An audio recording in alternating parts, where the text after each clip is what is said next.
Each time we brought the recently deceased back from the dead, they screamed. We didn't know why. The studies and preparation made sense in theory, and yet they screamed. Every time we injected the serum into a cadaver, it would awaken violently, thrashing if it hadn't been strapped down, and scream until it expired. I worked at a facility, one that specialized in the study of prolonged longevity, death, and the possible resurrection of dead tissue. We had developed a new compound that appeared capable of repairing and regenerating damaged cells back to full vitality. All of our tests on animals showed miraculous results. Lifespans extended by years, and in several cases, subjects were brought back from recent death. One rabbit, who came to us at the age of 12, lived for another 10 years within the lab. Once we were satisfied with the results, we began discussing human testing before moving on to live subjects. We wanted to see if we could bring back the recently deceased. We submitted the necessary requests for cadavers and, after navigating a mess of paperwork and red tape, established a steady stream of bodies kept on ice.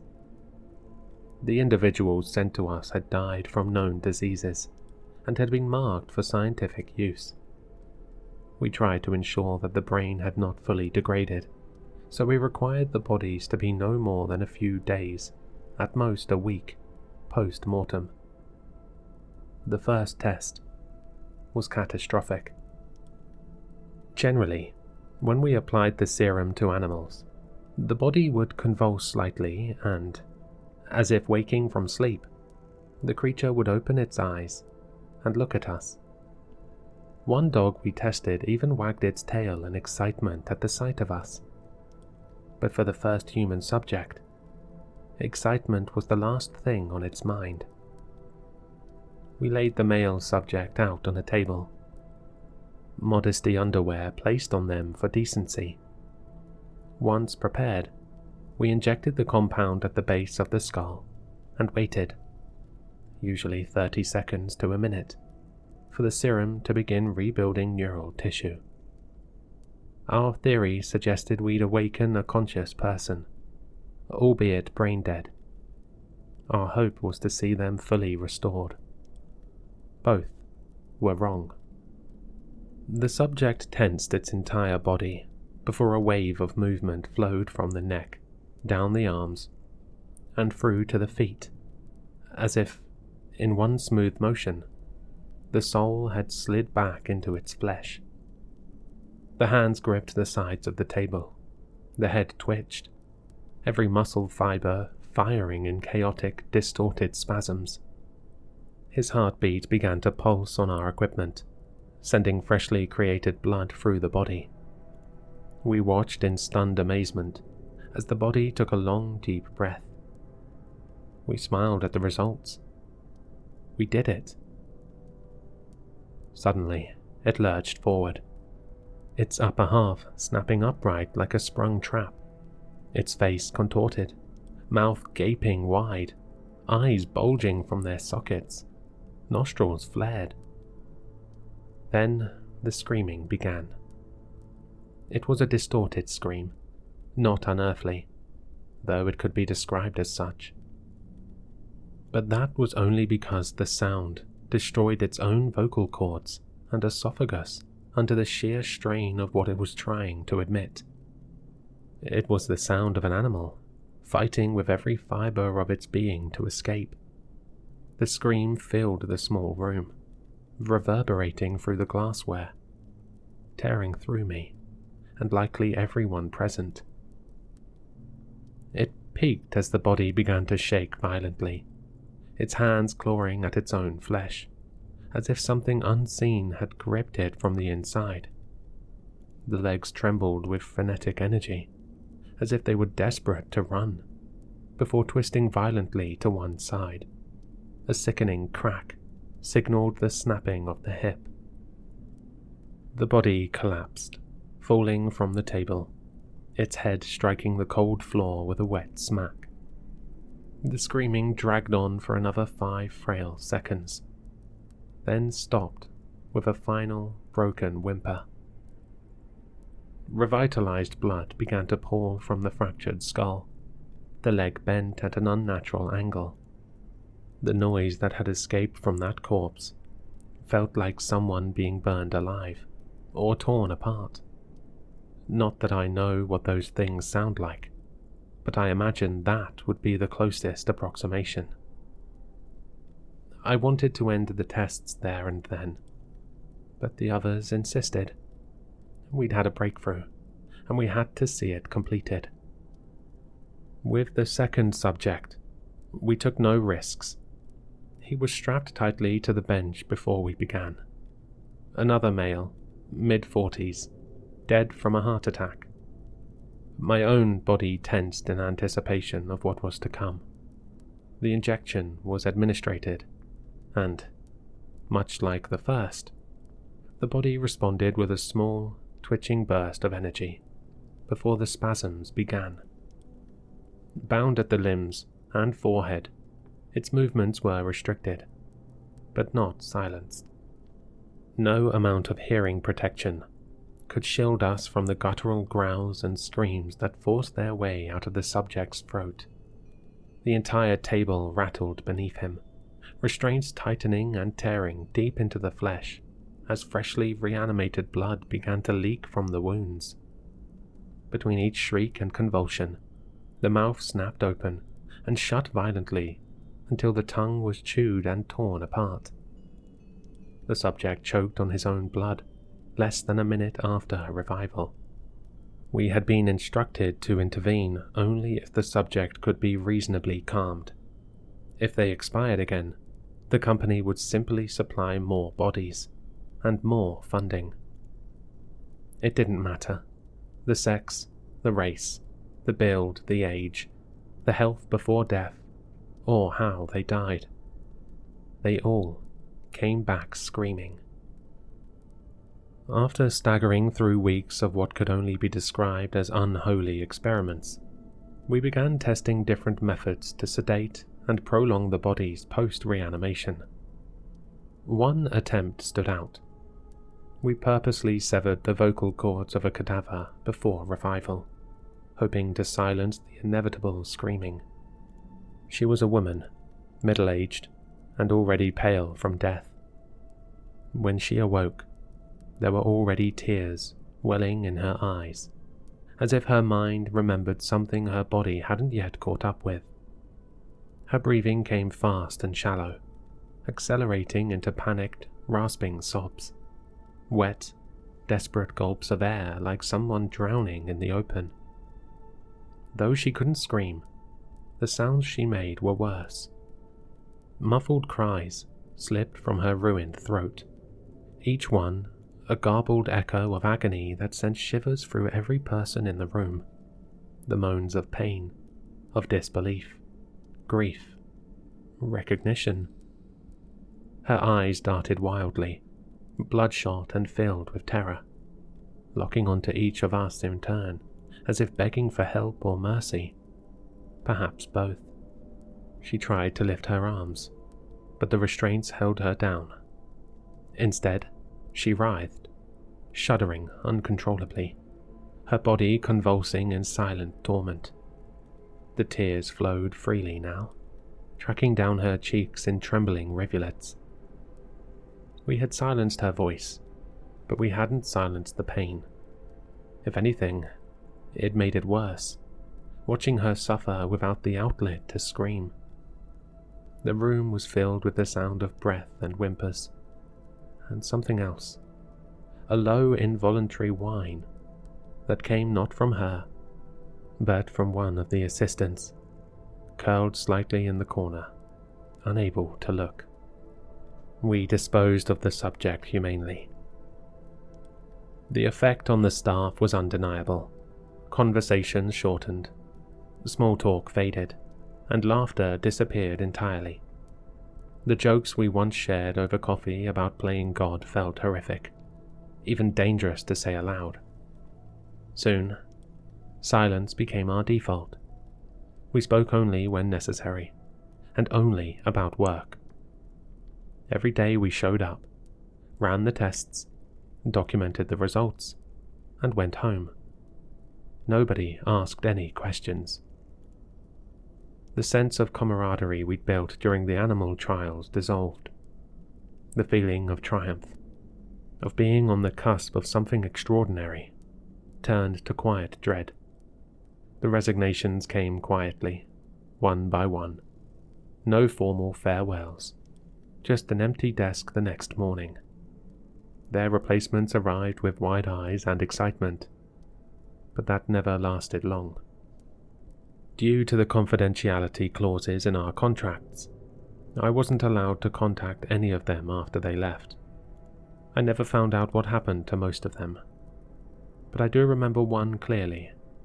James, a close friend of mine.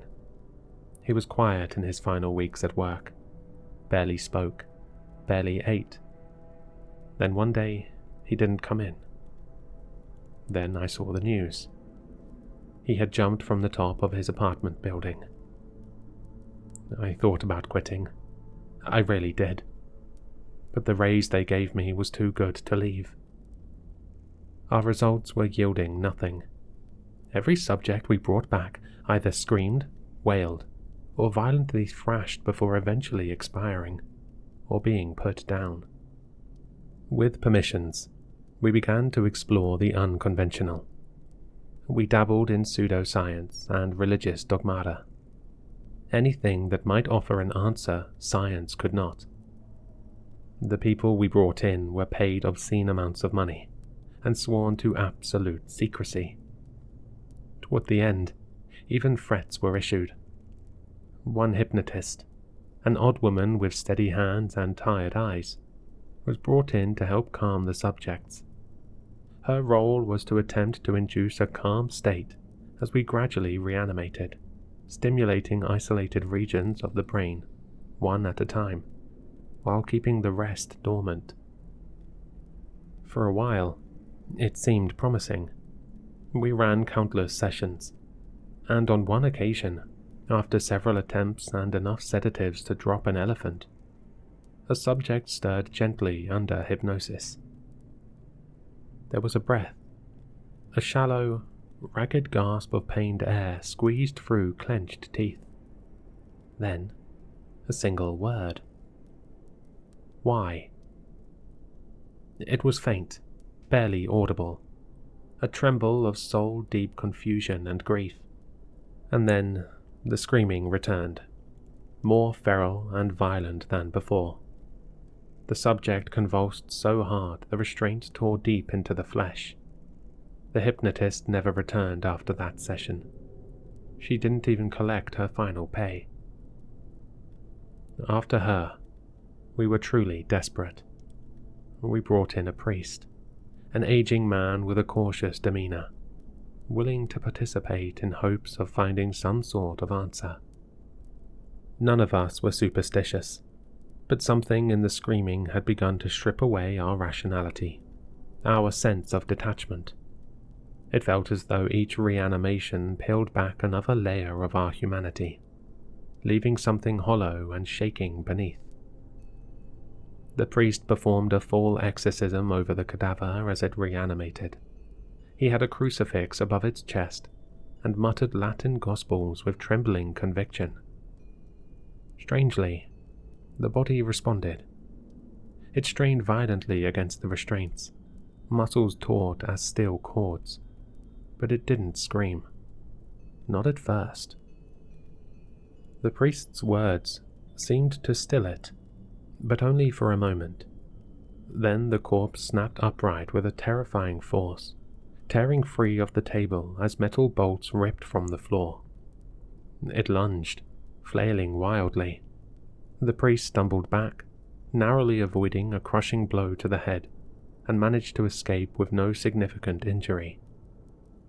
What followed was not panic, but fury. He shouted at us, eyes wild, accusing us of blasphemy. "You're dragging sinners from hell," he screamed. "You're summoning torment, not salvation. His voice cracked as he ranted and raved, his tone eerily echoing the corpses we'd brought back. Then he left, stormed out of the facility, never to return. From that point on, armed guards were stationed in every session. Not that it mattered.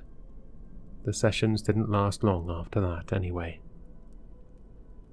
For one final try, one more attempt to gain any understanding, we turned away from the mystical and into even more eccentric science.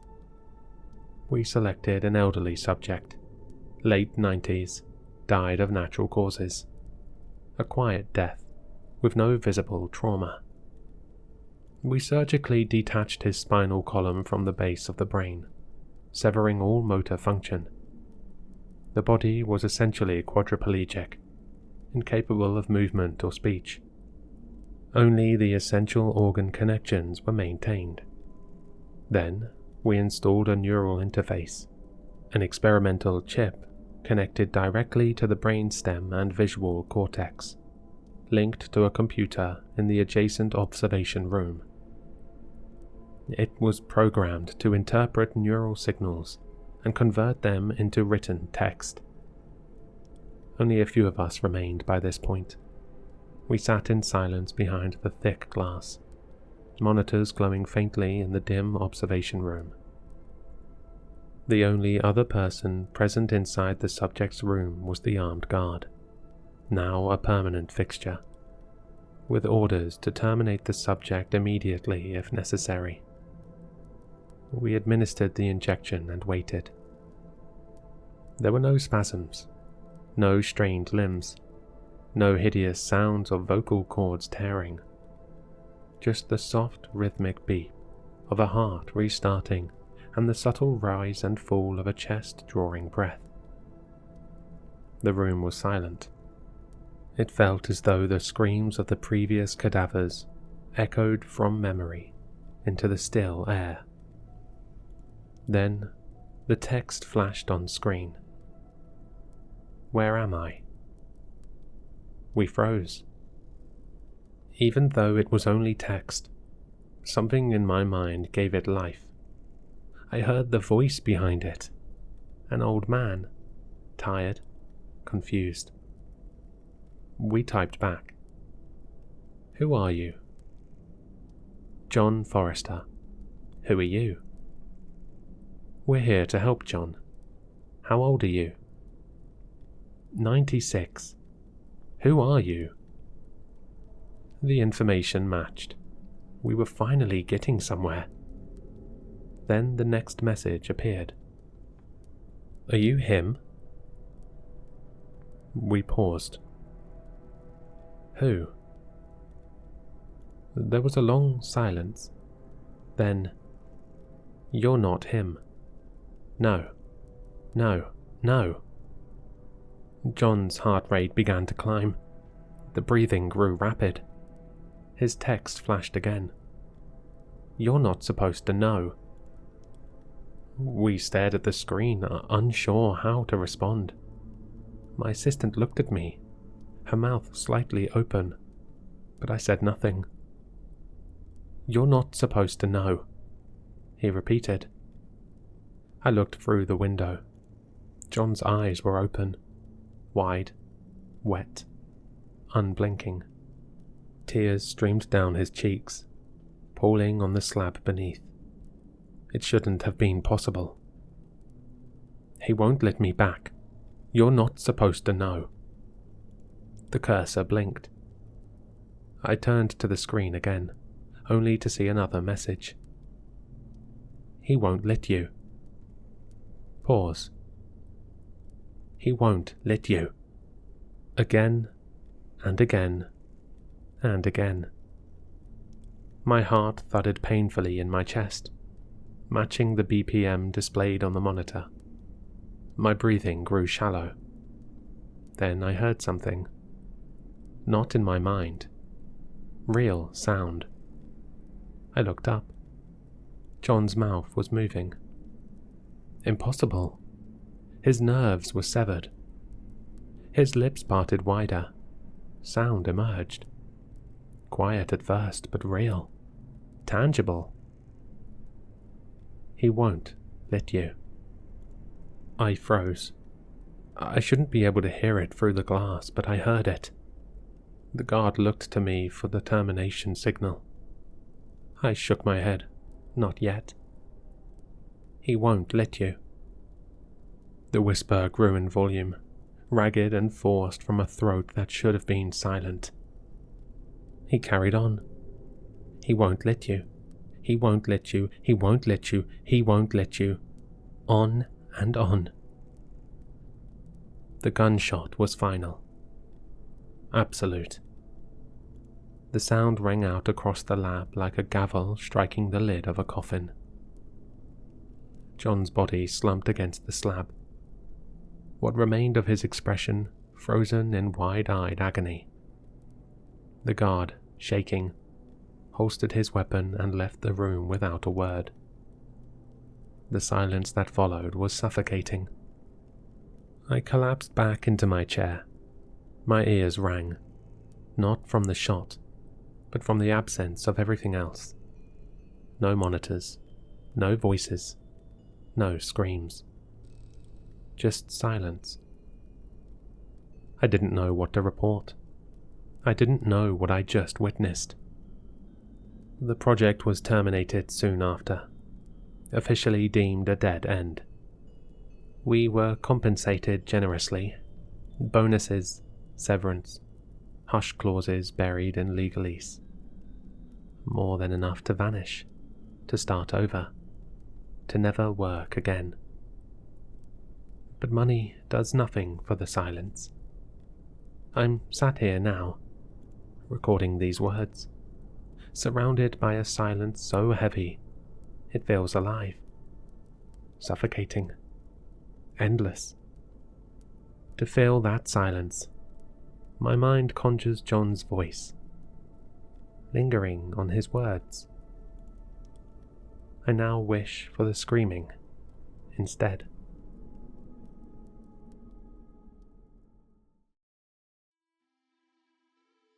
I hope you enjoyed the story.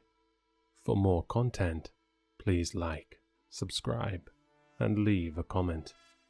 Your support keeps the shadows dark. If you want more Sinister, links to my social media and Spotify can be found in the description, unless you're already there.